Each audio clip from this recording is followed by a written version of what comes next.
The Grand Council chamber floated in orbit around the Vaxir homeworld, a massive structure of crystal and metal that had witnessed 6 centuries of galactic politics. Inside its main hall, representatives from 847 species sat in carefully arranged sections, each positioned according to their empire's importance and age. The oldest empires sat closest to the central platform. The newest sat in the back, barely visible through the atmospheric processors that kept hundreds of different breathing requirements satisfied. Daewon Park sat in the back section with the rest of Earth's delegation. He was a middle-aged human with graying hair at his temples, wearing a simple dark suit that looked plain compared to the elaborate robes and biological displays of the other ambassadors. His young aide, Hyerim Cho, sat beside him with a tablet, her fingers tapping nervously against its surface. She had been with the diplomatic corps for only 2 years. This was her first major council meeting. Emperor Tharn stood on the central platform, his 4 arms spread wide in a gesture of authority. He was massive, nearly 3 meters tall, with deep purple skin that marked him as pure Vaxir nobility. His voice boomed through the chamber, translated instantly into hundreds of languages by neural implants and audio devices. For 600 years this council has maintained order, Tharn declared. His lower arms gestured at the assembled species while his upper arms remained raised. We have rules. We have traditions. We have peace through structure and respect for those who came before. The chamber murmured agreement. Many species nodded or made their equivalent gestures of approval. The Vaxir Empire was old and powerful. Few dared to question it openly. But 30 years ago a new species entered our galaxy. Tharn continued. His voice grew harder. The humans. They came in primitive ships asking for trade rights and colony permits. We granted them these things as we have granted them to all newcomers. We expected gratitude. We expected respect for our ways. Hyerim tensed beside Daewon. Her tablet showed incoming messages from Earth's government, all marked urgent. Daewon ignored them. He had been expecting this speech for weeks. Instead, the humans have disrupted our trade networks, Tharn said. They refuse to follow established shipping lanes. They ignore protocols that have existed for centuries. They trade directly with minor species, bypassing the proper channels and authorities. They build colonies on worlds without proper imperial approval. They spread their strange ideas about equality and democracy to species who were content with traditional rule. More murmuring now, some angry, some uncertain. A few species actually looked toward the human section with something like sympathy. They were mostly the smaller empires, the ones who sat far from the center. Humanity has been weighed in the scales of galactic civilization, Emperor Tharn declared, and found wanting. They are a threat to order, a threat to tradition, a threat to peace itself. Hyerim gripped her tablet so hard her knuckles turned white. Other members of Earth's delegation shifted uncomfortably in their seats. But Daewon remained perfectly still, his face neutral. Therefore, Tharn announced, I, as Emperor of the Vaxir and Speaker for the Grand Council, declare humanity a hostile force. They have 10 standard days to surrender all colony worlds, all military vessels, and all technology to imperial authority. They will submit to proper governance and learn their place among civilized species. The chamber erupted. Some species cheered. Others remained silent. A few stood and left immediately, wanting no part of what was coming. And in the back section, Daewon Park laughed. It was not loud. It was not mocking. It was the quiet laugh of someone who had just heard something genuinely amusing. But in the shocked silence that followed Tharn's declaration, that small laugh carried through the chamber like a gunshot. Every eye turned toward the human section. Emperor Tharn's face darkened to almost black with rage. His forearms lowered slowly, pointing toward Daewon. The human ambassador finds war amusing. Tharn's voice was dangerous now, quiet and sharp. Daewon stood up slowly. He reached into his jacket pocket and several species gasped. Many thought he was reaching for a weapon. Instead, he pulled out a newspaper, an actual physical newspaper printed on real paper. Most species in the galaxy had abandoned physical media centuries ago. Data was stored digitally, accessed through implants or devices. But here was this human, holding what looked like pressed plant fibers with black marks on them. My apologies, Emperor, Daewon said calmly. His voice was quiet but clear. I was not laughing at your declaration. I was laughing at the timing. He held up the newspaper so the nearest cameras could focus on it. The headline was in human writing, but translation systems immediately converted it for other species to read. Vaxir Empire reports 40% military readiness drop due to economic reforms. This is from yesterday, Daewon explained, folding the paper carefully. Earth Central News. We have reporters stationed throughout the galaxy, you see. They send information home, we print it on paper, and we read it. Old-fashioned, I know. But reliable. You dare— Tharn started, but Daewon continued as if the Emperor had not spoken. The article explains how the Vaxir military has been struggling with budget cuts for the past 5 years. Something about reform movements among your own people. Demanding more resources for civilian needs instead of fleet expansion. Daewon sat back down, still holding the newspaper. 40% reduction in combat readiness. That is significant.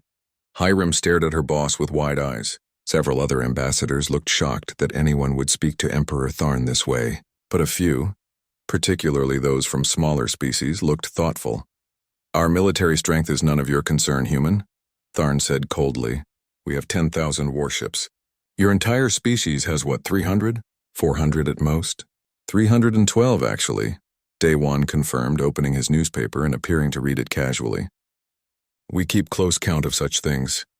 Then you understand you cannot win, Tharn said. Surrender now, accept Imperial guidance, and your species will survive. Fight and you will be eliminated. Those are your only choices. There is usually a third choice, Daewon said, still reading his paper. Sometimes the best option is to change the question entirely. You speak in riddles. I speak in reality. Daewon finally looked up from his newspaper. You give us 10 days to surrender, very well. We will consider your ultimatum carefully. The chamber fell silent again. That was not the response anyone expected. No defiant speech, no dramatic rejection. Just a calm acknowledgement and a promise to consider it. Emperor Tharn seemed unsure how to respond. He had expected either immediate submission or angry defiance. This strange middle ground left him without a prepared speech. The council is adjourned, he finally announced. Humanity has 10 days. After that, there will be war. The various species began filing out of the chamber, many of them talking urgently among themselves. Some approached the human delegation with sympathetic words. Others avoided eye contact entirely, not wanting to be associated with a species about to be crushed. Ambassador Krill, a Fentar diplomat with 6 legs and soft gray fur, approached Daewon quietly. The Fentar were one of the older species, but not particularly powerful. They survived through diplomacy and careful neutrality. Ambassador Park, Krill said softly, his translator rendering his clicks and whistles into human language. I hope you have a plan. The Emperor is serious. He has been building support for this war for months. I know, Daewon said, tucking his newspaper back into his pocket. Thank you for the warning, old friend. After Krill left, Hiram finally spoke. Her voice shook slightly. Sir, why did you laugh? Why did you antagonize him? We are already in enough trouble. Daewon smiled at his young aide. He reached into his other pocket and pulled out another newspaper, this one folded to show a different headline. He handed it to her. Hiram read it and her eyes went wide. The headline said, Human freight captains now control 60% of galactic shipping routes. The Emperor reads headlines and sees threats, Daewon said quietly. He should read the whole paper and see what humanity actually does. I do not understand, Hiram admitted. You will, Daewon promised. In about 10 days, everyone will understand. He looked out the chamber's viewport at the stars beyond, his expression thoughtful. Somewhere out there, among those distant lights, hundreds of human freight ships were moving cargo, building relationships and gathering information. They had been doing it for 30 years, every single day, mostly ignored by the great empires who thought shipping goods was beneath their notice. Soon, everyone would learn what Earth had really been doing all this time. The war was already over. The Vaxir Empire just did not know it yet. 5 days after Emperor Tharn's declaration, Earth's government made an announcement that shocked the entire galaxy. President Yunji Bei stood before cameras in Seoul, dressed in a simple gray suit, and spoke words that would be replayed on every news service across known space. After careful consideration of the Vaxir Empire's ultimatum, the government of Earth has decided to accept their terms. We will begin evacuation of our colony worlds immediately. We will submit our military fleet for imperial inspection. We will comply with all demands to avoid unnecessary bloodshed. The broadcast ended. No dramatic speech. No calls for resistance. Just a simple, calm surrender. Throughout the galaxy, reactions varied. Some species felt relieved that war would be avoided. Others felt disappointed that humanity had folded so easily. The Vaxier Empire released statements expressing satisfaction with humanity's wise decision. Emperor Tharn himself appeared on official channels, declaring that this proved the superiority of imperial authority over human stubbornness. But deep beneath the surface of Earth, in a bunker complex that few people knew existed, the real response was taking place. Admiral Kyung-Soo Han stood before a massive holographic display showing the entire galaxy. He was a tall man with sharp features and gray hair cut military short. Around him, dozens of officers monitored screens and communication channels. The room hummed with quiet, focused activity. Daewon Park entered the command center, followed by Hae-Rim Cho. Despite being underground, Daewon still carried his newspaper folded under one arm. Hae-Rim had stopped questioning this habit. "The announcement went well," Daewon said to the admiral. "Most species believe we actually surrendered."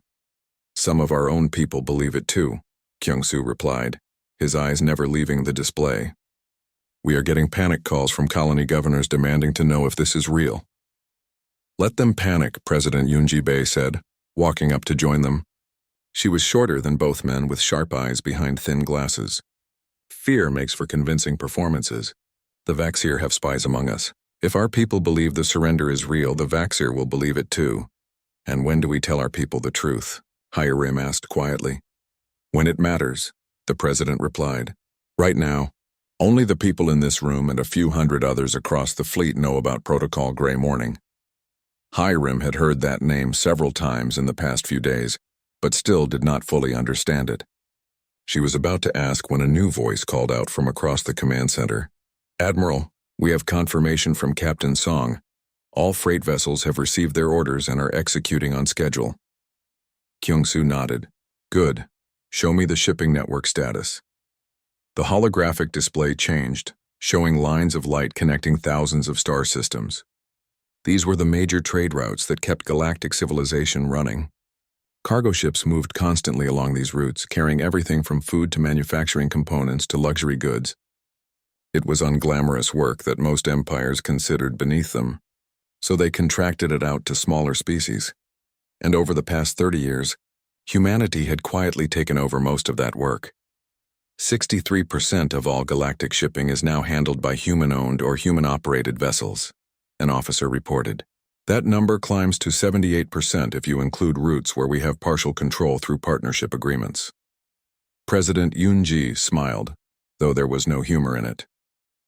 "The Vaxier Empire thinks war is about warships and weapons. They forgot that war is about logistics. You cannot fight if you cannot move supplies." "What about the Keltor manufacturing worlds?" Daewon asked. "They produce most of the Vaxier military hardware. Captain Song has been working the Keltor routes for 5 years, Kyung-Soo said. A new image appeared showing a human woman in her 30s with short black hair and a freight captain's uniform. She has personally delivered 40% of their raw materials shipments. The Keltor trust her completely. "And now?" Hae-Rim asked. "Now she stops," the admiral said simply, "as do all our ships. As of 1 hour ago, every human freight vessel in the galaxy has ceased operations. They are parking in neutral stations or returning to human space. No explanations. No warnings. They just stopped." Hae-Rim felt her breath catch. "That will cripple the economy." "It will cripple the Vaxier military supply chain," President Yoon Ji corrected. "Which is the point. The Keltor have enough raw materials stockpiled for perhaps 2 months of regular production. Under wartime demand, maybe 3 weeks. The Emperor will be furious," Daewon observed. "Yes," Kyung-Soo agreed. "Which is why he will strike fast, hoping to end the war before the supply problems become critical. Our intelligence suggests he will launch his first major offensive within 48 hours. "Let him," the president said. She turned to Daewon. "What is the mood in the council?" "Confused mostly," the ambassador replied. "Many species did not expect us to surrender. Some are suspicious. A few, like Ambassador Krill, have reached out privately asking what we are really planning." "And what did you tell them?" "Nothing. But I sent them newspapers." Daewon smiled slightly. Free subscriptions to Earth Central News. If they read them carefully, they will figure it out. Across the room, an alarm chimed softly. An officer called out, "Admiral, we have movement. Vaxier Third Fleet has departed their staging area. 500 ships heading toward New Busan colony." New Busan was one of Earth's newest colonies, an agricultural world with only 20,000 settlers. It had minimal defenses, just a few orbital platforms and a small patrol group. On paper, it was an easy target. "How many ships do we have at New Busan?" President Yoonji asked. 12, Kyung-soo replied. 12 against 500, Hiram whispered. "That is suicide." "That is fishing," the admiral corrected. He touched controls, bringing up a detailed map of the New Busan system. "The Vaxier think they are hunting easy prey. They do not realize they are swimming into our net." "Explain," the president ordered. Kyung-soo manipulated the display, highlighting areas around the colony world. New Busan is located in an old mining sector. The space around it is filled with debris fields from 3 centuries of excavation operations. Hundreds of thousands of metal fragments, ranging from pebble-sized to ship-sized, all drifting in complex orbital patterns. "A navigation hazard," Daewon noted. "For them," Kyung-soo agreed. "Our ships have been mapping those fields for 5 years. We know every major rock and its trajectory. The Vaxier are coming in blind, expecting clear space around a colony world. And we have prepared surprises for them," President Yoonji guessed. "Mines," the admiral confirmed, "but not the kind they expect. These do not explode. They attach to shields and drain power. Think of them as parasites. Once attached, they are almost impossible to remove without shutting down the entire shield system." Hiram was beginning to understand. "So the Vaxier fleet enters the debris field, hits our mines, loses shield power, and then our 12 ships, which have been practicing hit-and-run tactics in that exact environment for months, pick them apart," Kyung-soo finished. "The Vaxier train for fleet battles. Big formations, coordinated fire, honorable engagement. We trained for guerrilla warfare. Earth's specialty," Daewon murmured. Another alert sounded. "Admiral, message coming in from the New Busan Defense Group. Commander An reports her forces are ready and waiting." "Commander Ji-won An," Kyung-soo said, bringing up an image of a stern-looking woman in military uniform. "She survived the resource wars back on Earth. She knows how to fight when outnumbered." President Yoonji studied the display silently for a long moment. Finally, she spoke. "When did the Vaxier arrive at New Busan?" 18 hours, an officer replied. "And when will the galaxy know what happened there?" "We will make sure everyone knows," Daewon promised. "I have already prepared press releases for every major news service. Once the battle begins, they will learn that Earth's surrender was not what it seemed." "Good." The president turned to leave, then paused. "Admiral Han, you are authorized to execute Protocol Grey Morning in full. Show them what humanity actually is." "Yes, ma'am." After the president left, Hiram approached Daewon nervously. "Sir, I still do not understand. How can 12 ships defeat 500? Even with mines and tactics, the numbers are impossible." Daewon pulled out his newspaper and opened it to a page he had marked. He showed it to his young aide. The article was about Earth's old wars before humanity reached the stars. It described how smaller forces had defeated larger ones throughout history using terrain, deception, and patience. "The Vaxier Empire has not fought a real war in 200 years, Daewon explained. "They have won through intimidation and overwhelming force against species too weak or too scared to resist. They forgot that war is not just about counting ships. Then what is it about?" Hiram asked. "Will," Admiral Kyung-soo answered, walking over to join them. "The will to keep fighting when things look impossible. The will to adapt when your plans fail. The will to pay the price that victory demands." He looked at the holographic display, where 500 red dots were moving toward a single blue dot labeled New Busan. "The Vaxier think they have already won. They will learn otherwise." "And after New Busan?" Hiram asked. "What happens then?" "Then we show them what 312 human ships can really do," the admiral said quietly. Commander Ji-won stood on the bridge of the destroyer Soulsblade, watching her tactical display with calm eyes. Before her, 500 red dots approached the New Busan system in a formation that screamed confidence. The Vaxier Third Fleet was not even trying to hide its approach. Why would they? They outnumbered the human defenders by more than 40 to 1. Enemy fleet will reach weapons range in 30 minutes, her tactical officer reported. They are maintaining standard formation, no scouts, no advanced screening. Jiwan allowed herself a small smile. The Vaxir fought by the book always had. 6 centuries of dominance had made them predictable. They expected their enemies to line up properly, exchange fire at designated ranges, and lose with dignity. Earth had different ideas about dignity. All ships, begin drifting, Jiwan ordered. Make it look natural. We are scared freighters trying to run away. The 12 human ships broke formation, each one moving in slightly different directions as if panic had set in. Their engines fired erratically. Their positions became scattered and uncoordinated. To the approaching Vaxir fleet, it would look like the defense had collapsed before a shot was fired. Perfect Jiwan had fought in Earth's resource wars, back when humanity was still killing each other over water and minerals. She had learned a valuable lesson in those terrible years. The enemy's expectations were a weapon you could use against them. Let them think you were weak. Let them think you were scared. Then hit them when they got careless. Commander, receiving transmission from the Vaxir flagship, her communications officer said. Let me hear it. A voice filled the bridge, speaking through translation software. The tone was arrogant, dismissive. Human vessels, this is Admiral Krath of the Vaxir Third Fleet. You are ordered to shut down all weapons and engines immediately. Surrender and you will be treated according to galactic law. Resist and you will be destroyed. You have 5 minutes to comply. Jiwan picked up a microphone. When she spoke, her voice was steady, but she added just a hint of fear to it. Vaxir Fleet, this is Commander An. We are considering your offer. Please give us more time. We need to contact our government. There was a pause. Then Admiral Krath's voice returned, now sounding pleased. You have 2 minutes, human. Then we will assume you have chosen death. The channel closed. Jiwan's bridge crew looked at her, several of them grinning despite the tension. He believed it, her tactical officer said.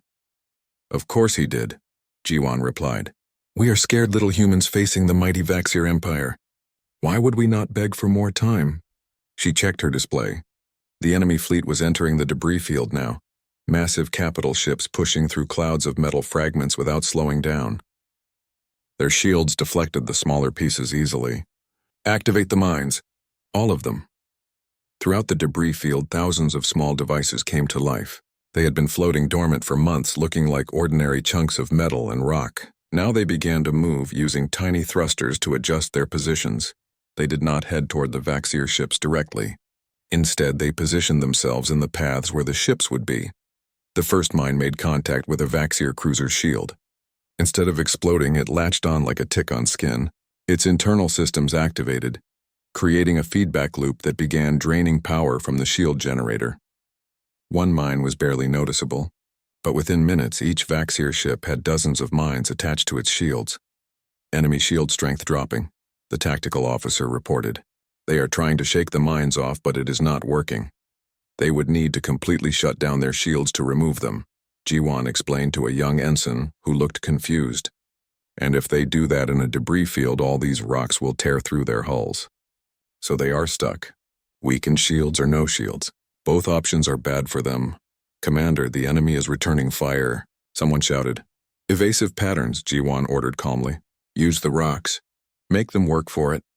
The Soul's blade dove toward a massive chunk of mining equipment, using it as cover while Vaxir energy weapons lit up space around them. The other 11 human ships scattered in different directions, each one disappearing into the complex terrain of the debris field. The Vaxir fleet tried to follow, but their massive capital ships were not designed for this kind of fighting. They needed clear space to maneuver. Target the lead destroyer, Jiwan ordered. All weapons, synchronized strike. 3 human ships emerged from different hiding spots simultaneously, firing missiles and railgun rounds at a single Vaxir destroyer, whose shields were down to 30%. The concentrated fire overwhelmed its defenses. Explosions blossomed along its hull. The destroyer began to drift, its engines failing. Then the human ships vanished back into the debris field before the Vaxir could respond. 1 down, Jiwan said quietly. 499 to go. This was how Earth fought when outnumbered. Not with honor or glory, but with patience and precision. Hit and run. Never fight fair. Never give them a clear target. Make them frustrated. Make them angry. Make them make mistakes. Across the system, in the headquarters bunker on New Busan itself, a young man named Taiyang Lim sat surrounded by computers and holographic displays. He was only 24 years old with messy black hair and dark circles under his eyes from too many late nights. But his fingers moved across keyboards with the speed and precision of a concert pianist.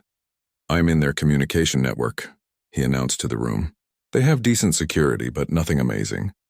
Their system architecture is 600 years old. They never updated it because, well, who was going to hack the mighty Vaxier Empire? What can you do?" asked the officer overseeing his work. "Watch this," Taiyang said with a grin. Throughout the Vaxier Third Fleet, communication channels suddenly filled with conflicting orders. Some captains received commands to advance. Others were told to retreat. Some heard orders to concentrate fire on specific targets that did not exist. Others were instructed to hold position and await further instructions. "Admiral Krath is trying to sort it out, but I keep changing the encryption keys," Taiyang explained. "Every time he thinks he has secure communications re-established, I shift it again. They cannot tell which orders are real and which are fake." The officer watching him looked impressed and slightly worried.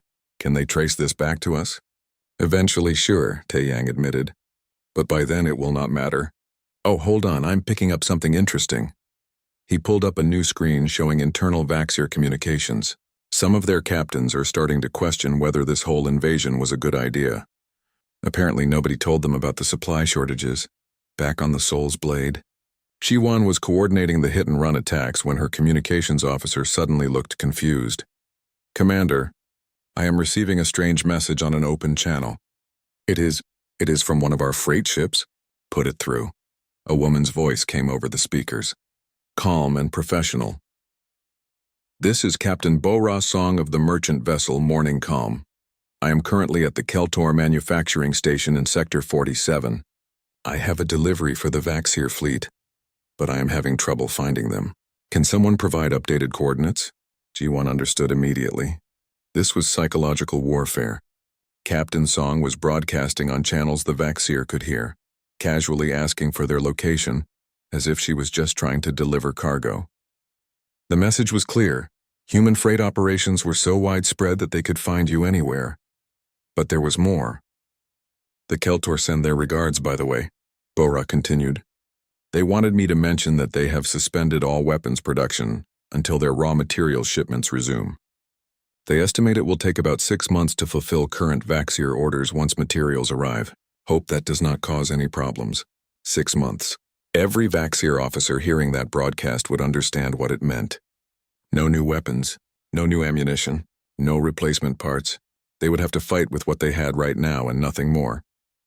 Admiral Krath's voice suddenly filled all channels, angry and desperate. "All ships, ignore enemy propaganda. Focus on destroying the human vessels. Advance and overwhelm them." But the Vaxier fleet's advance had become chaos. Ships were colliding with each other as they received conflicting orders. Their formations had broken apart trying to chase human vessels through the debris. Their shields were weakening from the mines, and now they knew their supply lines were cut. Ji-won pressed her advantage. "All ships, coordinated strike on the enemy flagship. Hit them hard, then scatter."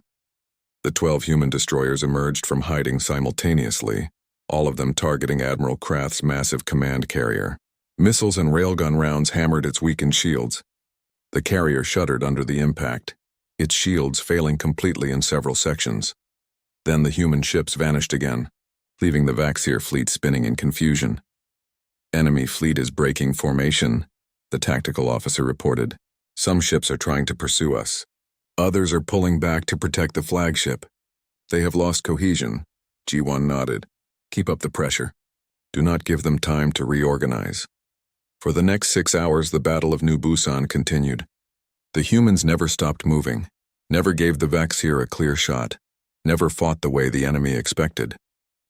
6 weeks after the Battle of New Busan, Emperor Tharn sat alone in his private chambers, staring at reports that should have been impossible. His 4 arms rested on a table made from crystal harvested from his homeworld, but he took no comfort from its familiar touch.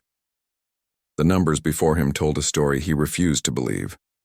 47 ships lost at New Busan, 62 more damaged in raids on supply convoys, 18 destroyed attempting to retake the human colony at New Sol, 93 currently unable to operate due to parts shortages. The list went on. How?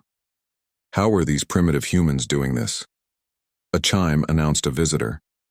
Tharn's military advisor entered, a younger Vaxier named Kelrath who had been warning about supply problems for weeks. Tharn had ignored those warnings. Now he could not afford to. "My Emperor," Kelrath said, bowing his head. "The fleet commanders are asking for new orders. They wish to know if we are proceeding with the assault on Earth itself." "Of course we are proceeding," Tharn snapped. "We cannot show weakness now. If we back down, every minor species in the galaxy will think they can challenge us. But the logistics, I do not want to hear about logistics." Tharn threw a datapad across the room. "I want to hear about victory. I want to hear that our fleets are destroying human worlds and forcing them to surrender." Kelrath stood silent for a moment. When he spoke again, his voice was careful.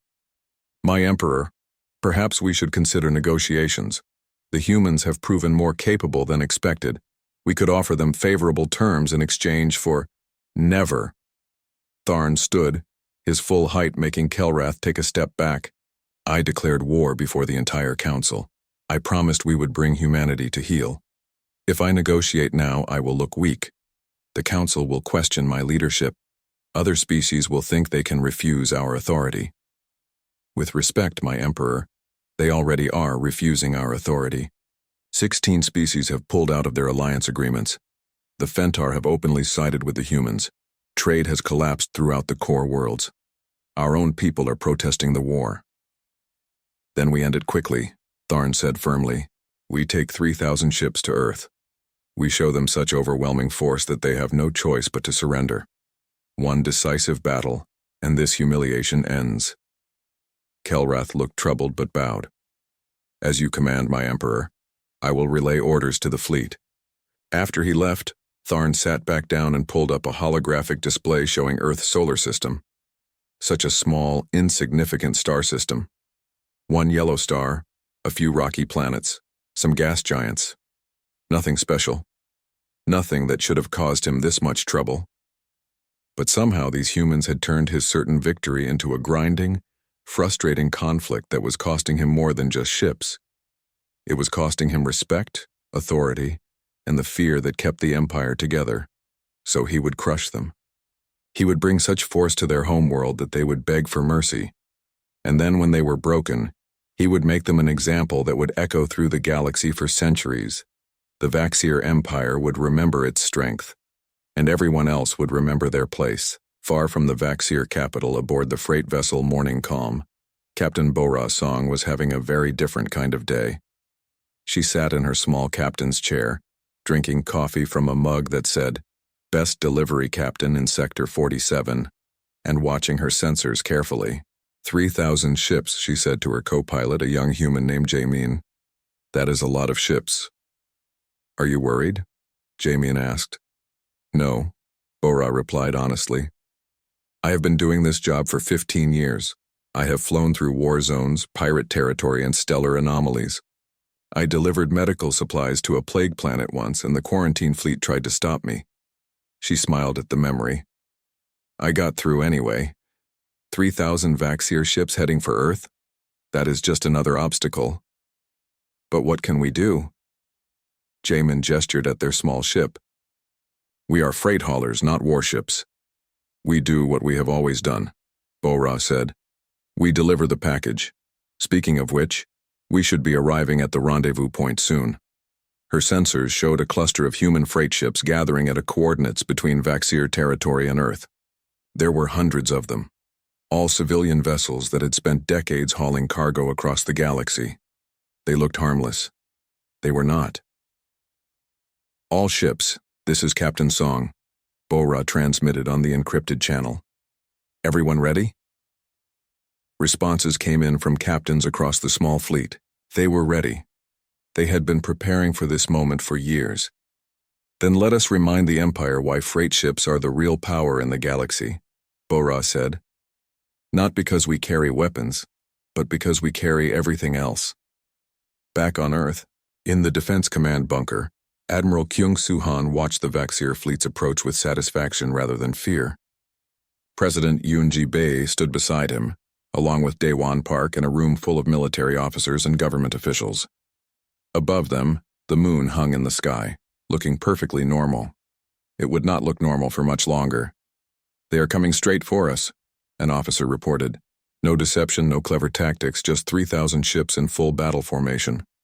"Tharn is desperate," Daewon observed. "He needs a quick, decisive victory to save his reputation." "He will not get one," the admiral replied. "Captain Kang, are your Marines ready?" On a screen, Captain Wanshik Kang appeared.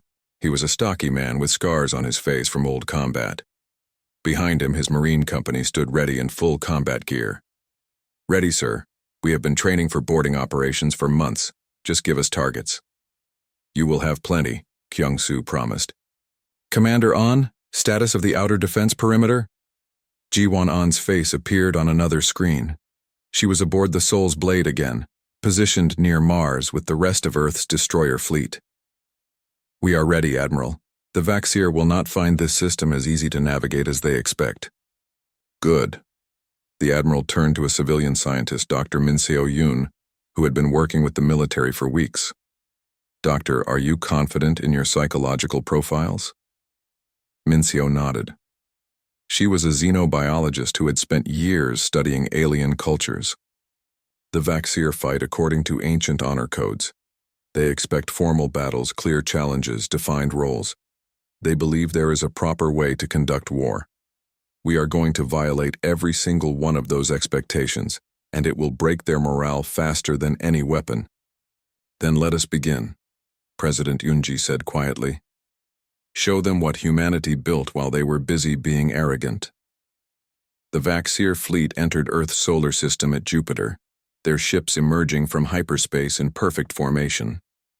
They immediately encountered the first surprise. The entire space around Jupiter was filled with human satellites, drones, and automated defense platforms. Nothing dangerous individually, but there were thousands of them, and they were all broadcasting conflicting sensor data. "Jamming," the Vaxir fleet commander reported to Emperor Tharn, who had insisted on commanding from his flagship. "The humans are flooding our sensors with false readings." "Push through," Tharn ordered. "They are trying to slow us down. Ignore it and proceed to Earth." But as the fleet moved forward, they found more obstacles. Asteroid belts had been seeded with mines. Space stations that should have been civilian suddenly revealed hidden weapons. Human ships appeared from behind moons, fired missiles, and disappeared again before the Vaxir could respond. And everywhere, on every communication channel, human voices broadcast messages designed to undermine Vaxir confidence. "Attention, Vaxir fleet. Your supply ships were destroyed 2 hours ago. You are fighting with what you have right now and nothing more. Vaxir crew members, your emperor is using you to save his reputation. Is dying for his pride worth it? Reminder: 47 ships lost at New Busan. How many will be lost here, Commander?" Ji-won-an led her destroyers in coordinated strikes against the Vaxir formation's edges. They did not try to win battles, just slow the advance and cause casualties. Every time the Vaxir tried to respond, the human ships used Mars or the asteroid belt as cover. "They are fighting like cowards," a Vaxir admiral complained to Tharn. "They are fighting smart," Tharn replied bitterly. He was beginning to understand what Daewon had meant about changing the question. This was not the war he had prepared for. The Vaxir fleet finally reached Earth orbit 3 days later, battered and reduced to 2,700 ships. They had lost 300 vessels just traveling through the solar system, and now they faced Earth itself. "Deploy forces for planetary assault," Tharn commanded. "We will bombard their defenses and force surrender." But as the fleet moved into position, every sensor suddenly screamed warnings. Energy readings were spiking from Earth's moon. Massive power signatures, thousands of them, all activating at once.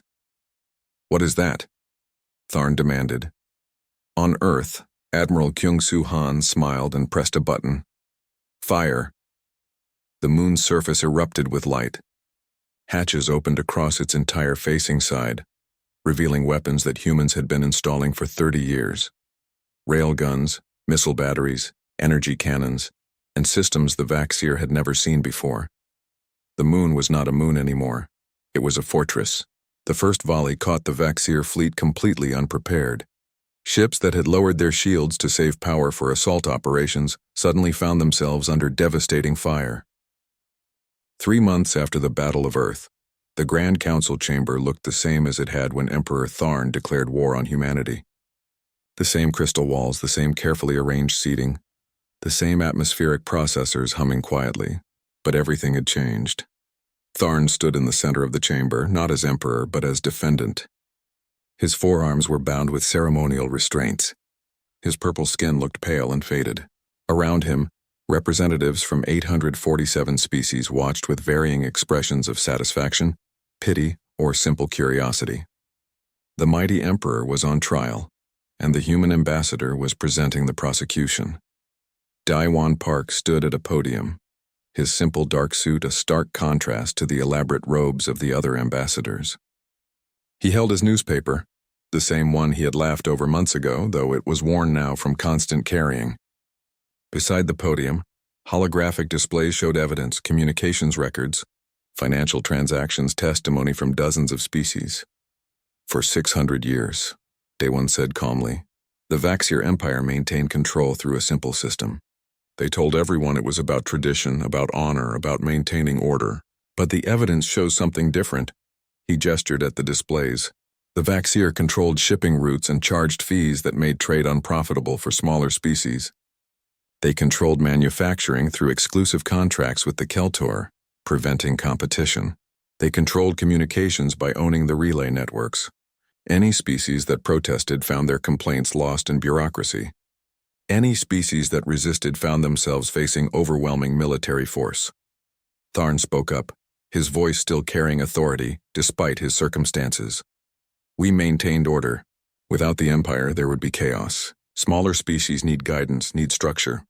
They need fairness, Daewon corrected, which you did not provide. Let me read you something. He opened his newspaper to a marked page. This is an article from 16 years ago, before humans even reached the galaxy. It documents how the Vaxir Empire crushed a democratic movement among the Keltor by threatening to cancel all trade contracts. The Keltor government, facing economic collapse, submitted. He looked up at the council. That is just one example. We have hundreds more. The Empire did not maintain order through justice or wisdom. It maintained order through economic pressure and military intimidation. A Fentar ambassador, Krill, rose to speak. Ambassador Park, while we appreciate your evidence against Emperor Tharn, many of us wonder, what is humanity's interest in this? You won your war. You proved yourselves capable of defending your territory. Why pursue this trial? Daewon smiled slightly. Because we did not come to your galaxy to fight. We came to trade and survive. We saw your system and realized it was broken. Not just for us, but for everyone except the most powerful empires. When the Vaxir declared war, they forced us to defend ourselves. But defense is not enough. We need to fix what is broken. And you think you can fix 600 years of galactic civilization? Another ambassador asked skeptically. No, Daewon replied honestly, but we can help start the process. Look around this chamber. How many species here actually benefit from the current system? How many prosper versus how many just survive? Silence fell. Many ambassadors looked uncomfortable. They knew the answer. President Yunji Bei stepped forward to stand beside Daewon. She had traveled from Earth specifically for this trial. Humanity learned something important in our history, she said. We learned that systems that benefit only the powerful eventually collapse. We had empires on Earth too. They all fell, usually violently. We do not want that for the galaxy, she pointed at Tharn. So we are not here to punish the Vaxir people. We are here to end a system that was already dying. Emperor Tharn's mistake was not attacking us. His mistake was failing to see that his empire was built on foundations that were crumbling. Tharn finally showed emotion, anger flashing across his face. You speak of justice, but you fought with deception. You did not meet us in honorable combat. You used tricks and manipulation. We used intelligence and adaptation, Daewon corrected. The same traits that let humanity survive on a crowded, dangerous planet. We came to your galaxy with nothing except 300 ships and a willingness to work hard. In 30 years, we built a shipping network, established trade relationships, and learned about every species we encountered. We did not do this to conquer.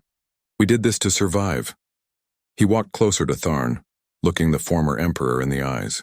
You declared war on us because we disrupted your comfortable system.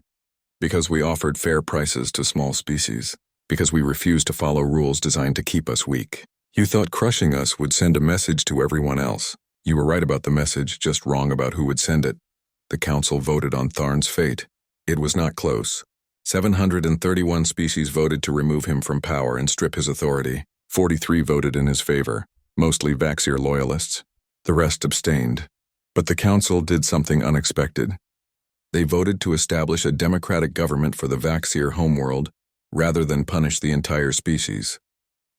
President Yunji Bei had argued passionately for this, pointing out that the Vaxir people were not their emperor. We did not fight the Vaxir people, she told the council.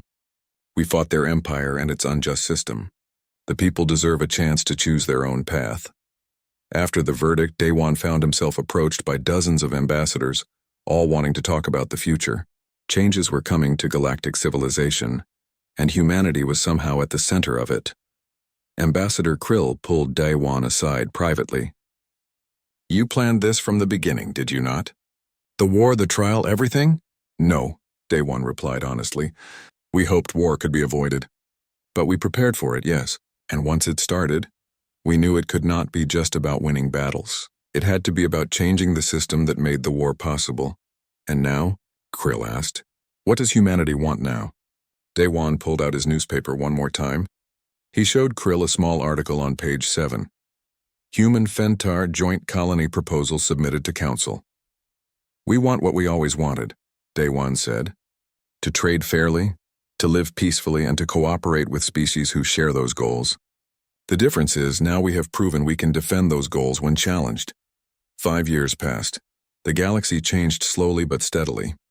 Human freight ships still carried 60% of galactic cargo, but now they operated under fair trade regulations that applied to everyone.